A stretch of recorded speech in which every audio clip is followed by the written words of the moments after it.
Welcome to A Stop in Time, 16 and 1700s, Shakespeare Project by James Davis.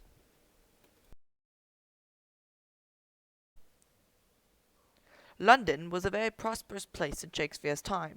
During the 16th and 17th centuries, London's population continued to steadily increase.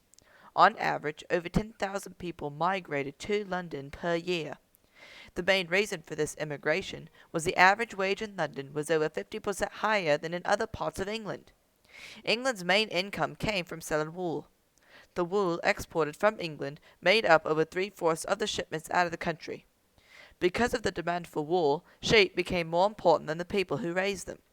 The farmers that traditionally grew crops converted to sheep farmers. These transitions caused food shortages frequently.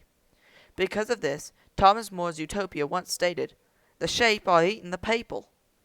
Although London was prosperous, the relationship between the sheep and the food supply needed work. When Shakespeare was alive, people's health was often not a thought. During this time, people were often short. Half the children lived to be older than 15. The average lifespan, if you made it past childhood, was only 30 years old. The short lives were a product of the limited medical knowledge. The bubonic plague, which often visited Europe, puzzled the medical knowledge of the time.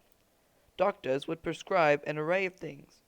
3 things they thought cured the plague was to eat an omelette, smell sweet things, or to kill all the cats and dogs in the area. We know now that fleas on rats carried the plague, which killed 1 out of 3 Europeans. Also adding to their ailments, food was often scarce. During the 16th and 17th centuries, death was common, and it's amazing that Shakespeare was able to live to write the plays. During the first half of Shakespeare's career, London was a violent place to live. There was not much control, and the leaders did not take rioting seriously. Large riots were directed at landlords or the king. Small riots happened often. However, large and serious riotings were rare.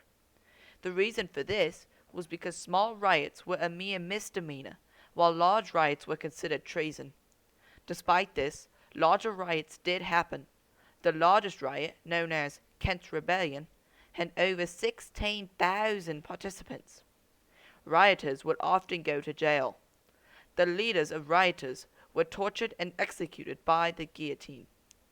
Although riots were fewer during the second half of Shakespeare's career, they were not an unusual occurrence.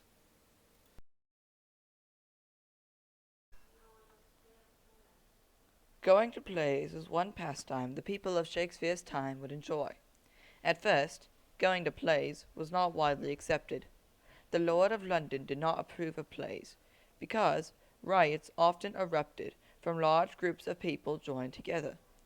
People paid 1 pence for standing room only. For an upgrade, covered seating cost 2 pence. Private boxed seating for lords and nobles would cost 6 pence.